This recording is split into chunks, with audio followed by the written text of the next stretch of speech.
नमस्कार मैत्रिणींनो, मी धनश्री फॅशन डिझायनरमध्ये तुमचं खूप खूप स्वागत आहे। मैत्रिणींनो, आजच्या एका नवीन व्हिडिओमध्ये बघा, आपण हा आरी वर्क केलेला ब्लाउज आहे। अतिशय छान असं आरी वर्क केलेला आहे। इथे मध्ये नेट आहे। तर या ब्लाउजचं आपल्याला कटिंग करायचं आहे। अगोदर अस्तर कटिंग करायचं आहे आणि त्यानंतर हे मेन फॅब्रिक कटिंग करायचं आहे। तर ते योग्य पद्धतीने कसं करायचं याचा आपण व्हिडिओ करत आहोत। तर व्हिडिओ स्किप न करता पूर्ण बघा, जेणेकरून ज्या छोट्या छोट्या गोष्टी असतात त्या तुमच्या लक्षात येतील। चला तर मग आता आपण अधिक वेळ न घालवता व्हिडिओला सुरुवात करूया। बघा, आता या ब्लाउजच्या कटिंगसाठी आपल्याला मेजरमेंट हवं आहे। ते कोणतं आहे ते बघूया। इथे बघा, पूर्ण उंची आहे 14.5 इंच, छाती घेर आहे 9.5चा तयार प्लस 2 इंच शिलाई मार्जिन, कंबर घेर आहे 33.5 प्लस अर्धा करायचं म्हणजे 34चा चौथा भाग हा 8.5 इंच प्लस 2 इंच शिलाई मार्जिन। बाहीची उंची आहे 10 इंच, फिटिंग आहे 12.5 इंच, 12.5 इंचाचा निम्मा करायचा म्हणजे 6.25 इंच दंडघेर येईल आणि प्लस 2 इंच शिलाई मार्जिन। आता पुढचा गळा आहे 6, मागचा गळा आहे 4, बोटनेक ब्लाउज आहे। आता ते आपण अस्तरवरती कसं कटिंग करायचं ते पाहूया। सुरुवातीला अगोदर आपल्याला बाहीचं कटिंग करायचं आहे। बाहीचं कटिंग करण्यासाठी बघा, इथे आपण कपड्याची 4 फोल्ड घडी केलेली आहे। इथे आपल्याला दोन्ही स्लीव्ज आपल्याला एकदम मिळणार आहे। ते बघा, अशा पद्धतीने 4 पदरी आपण घडी घातलेली आहे आणि त्यावरतीच आता आपल्याला बाहीची पूर्ण उंची टाकायची आहे। तर बाहीची पूर्ण उंची आहे 10 प्लस 1 इंच असं 11 इंच। 11 इंचावरती मार्किंग करायचं। या बाजूला सुद्धा 11 इंचावरती मार्किंग करायचं। कॅप हाईट 3 इंच, 3 इंचावरती अशी आडवी लाईन आखायची। बघा, आता इथे दंडघेर आहे 12.5, 12.5चा निम्मा भाग होतो 6.25, मग 6.25 इंचावरती एक मार्किंग केली। पुढे लगेच 2 इंच शिलाई मार्जिन। आता इथे 6.25 आहे तर 1.5 इंच किती होतं, 6.25 पावणे 8 इंच। 6.25 मध्ये 1.5 इंच मिक्स केलं तर पावणे 8 इंच। तर इथे पावणे 8 इंचावरती मार्किंग केली आणि याचा मध्य काढायचा, त्यावरती एक अशी मार्किंग करायची आणि हे जे वरती कॅप हाईट होती 3 इंचाची त्याचे 3 भाग करायचे, एक वर एक लाईन, 2 वर दुसरी लाईन। आणि आता आपल्याला बाहीचा आकार द्यायचा आहे। तर बघा, इथे 1.5 इंचावरती एक मार्किंग करायची आणि पावणे इंचावरती एक मार्किंग करायची। बाहीला आकार देण्यासाठी बघा, आता आपल्याला बाहीचा बाहेरचा आकार द्यायचा आहे। तर इथे बघा, हे जे 1.5 इंचाचं अंतर आहे तो पॉइंट, हा 1 इंचाचा पॉइंट आणि हा पावणे 8 इंचाचा पॉइंट असा जुळवून घ्यायचा। आणि बाहीचा आतील आकार देण्यासाठी हा बघा, पावणे इंचाचा पॉइंट, हा 2 इंचाचा पॉइंट आणि हे जे अंतर आहे त्याच्या मध्यावरती एक पॉइंट करायचा आहे आणि हा तो जुळवून घ्यायचा आहे। म्हणजे बघा, इथं असं आपला परफेक्ट आकार इथे तयार झालेला आहे। हा झाला बाहीचा बाहेरचा आकार, हा झाला बाहीचा आतील आकार, म्हणजे हा झाला खोलगट भाग, हा झाला उंचवटा भाग। तर अशा पद्धतीने इथे आपलं 10 इंचाच्या स्लीवचं परफेक्ट कटिंग झालेलं आहे।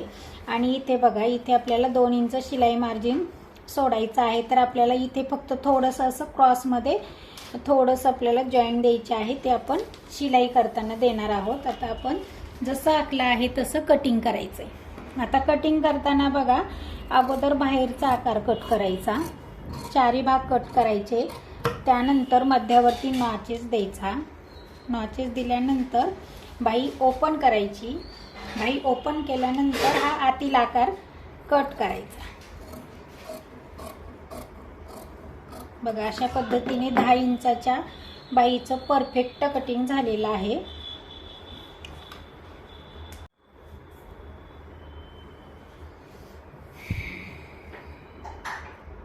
त्यानंतर आता आपल्याला पाठीमागच्या भागाचं कटिंग करायचं आहे। पाठीमागच्या भागाचं कटिंग करण्यासाठी पूर्ण उंची टाकायची आहे। पूर्ण उंची आहे 14.5 इंच प्लस 1 इंच असं 15.5 इंचावरती मार्किंग करायचं आणि त्यावरतीच अशी आडवी लाईन आखायची आणि त्यावरतीच आपल्याला शोल्डर टाकायचं आहे। आता शोल्डर आहे 15 इंच, बोटनेक ब्लाउज असल्यामुळे शोल्डर 15 इंच म्हणजे 7.5 इंच, 15 इंचाचा निम्मा भाग 7.5 इंच त्यानंतर गळा रुंदी टाकायची आहे, गळा रुंदी 4 इंच,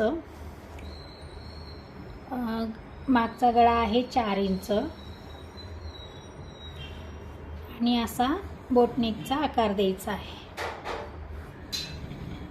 त्यानंतर हे जे शोल्डर टाकलेलं आहे त्या शोल्डरवरतीच मुंडा टाकायचा आहे. मुंडा 7.25 इंच, 7.25 इंचावरतीच इथे आपल्याला छाती घडी टाकायची आहे. तर छाती घडी 9.5ची आहे, तर 9.5 वरती एक मार्किंग, त्याच्यानंतर 2 इंच शिलाई मार्जिन आणि असा चौकोन आखून घ्यायचा आहे. आणि इथे मागच्या मुंड्याचा आकार द्यायचा आहे. तर मागच्या मुंड्याचा आकार देताना इथे 1.5 इंच घ्यायचा आहे आणि मागील मुंड्याचा आकार द्यायचा आहे. इथे मुंड्याच्या बाजूला असा 1/2 इंच उतार द्यायचा आहे. त्यानंतर हा पाठीमागचा जो भाग आहे तो जसा आहे तसा आपल्याला कट करून घ्यायचा आणि हा पाठीमागचा भाग ठेवूनच आपल्याला पुढील भागाचं कटिंग करायचं आहे. त्यामुळे सध्या लगेच पाठीमागचा गळा कट करायचा नाही, तो सध्या तसाच ठेवायचा आहे आणि पूर्ण कटिंग झाल्यानंतर मग तो पाठीमागचा गळा कट करायचा आहे. आता बघा, हा पाठीमागचा जो भाग आहे तो जसा आहे तसा आपल्याला आखून घ्यायचा आहे. आखून घेतल्यानंतर काही या पुढील भागामध्ये चेंजेस करायचे आहेत. ते कोणकोणते ते आपण पाहूया. हे बघा, आता हे जसं आहे तसं आखून घेतलं. त्यानंतर पुढील भागामध्ये 1 इंच उंची वाढवली. हे अशा पद्धतीने 1 इंच उंची वाढवली. त्यानंतर इथं गळा रुंदीवर मार्किंग केलं 4 इंचावरती. आता बघा, आपण जेवढा मुंडा घेतला होता 7.25 इंच मुंडा घेतला होता, तो मुंडा जसा आहे तसा आखून घ्यायचा. चौकोन जसा आहे तसा आखून घ्यायचा आणि तिथून 1.5 इंचाने आतमध्ये जायचं. अर्धा ते 1.5 इंचाने आतमध्ये जायचं आणि हे असं मुंड्याला जुळवून घ्यायचं क्रॉसमध्ये. आणि हा जो मागचा मुंडा होता त्या मुंड्यामध्ये आणि पुढील मुंड्यामध्ये 1/2 इंचाचं अंतर असलं पाहिजे. त्यासाठी इथे 1/2 इंचावरती मार्किंग केली आणि आता इथे असा आपण पुढील मुंड्याचा आकार देतो. हे बघा, अशा पद्धतीने इथे आपला पुढील मुंड्याचा सुद्धा आकार झालेला आहे. पुढील उंचीमध्ये 1 इंच वाढवलं. त्यानंतर इथं पुढील मुंडा टाकला.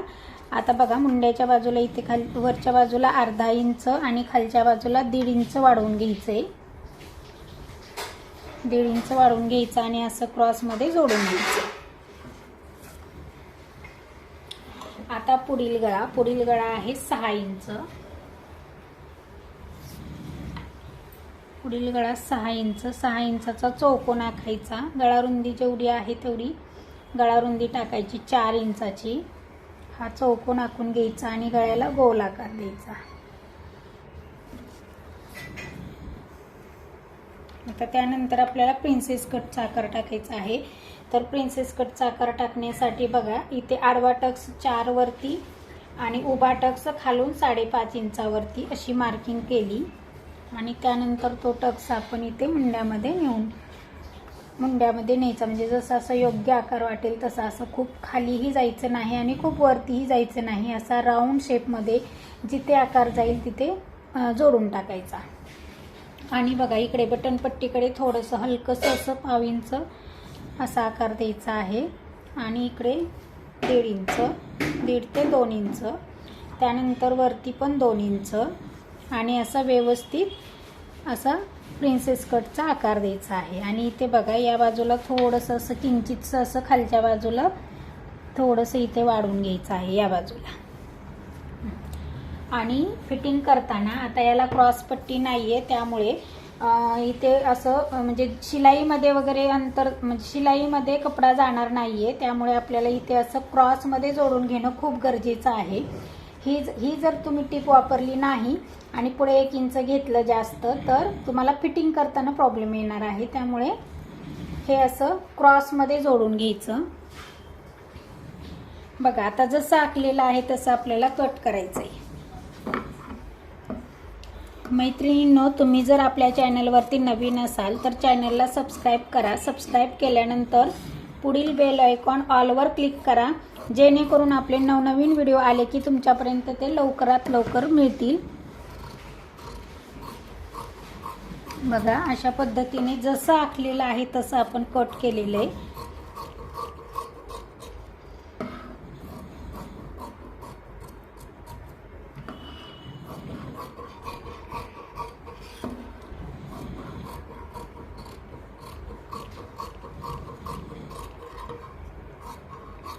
अशा पद्धतीने इथे आपलं 38 साईज बोटनेक ब्लाऊजचं परफेक्ट कटिंग झालेलं आहे.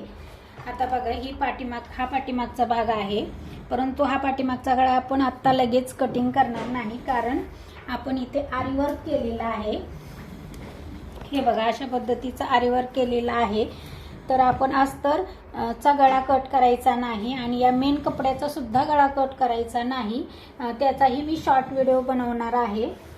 तर अशा पद्धतीने इथे आपलं 38 साईज बोटनेक ब्लाऊजचं कटिंग झालेलं आहे. ही पाठीमागचा भाग आहे. हा प्रिन्स कटचा समोरचा भाग, गळ्याकडचा भाग, आणि हा साईडचा भाग. बघा किती प्रॉपर असं आपलं कटिंग झालेलं आहे. आणि ही 10 इंचाची स्लीव्ज.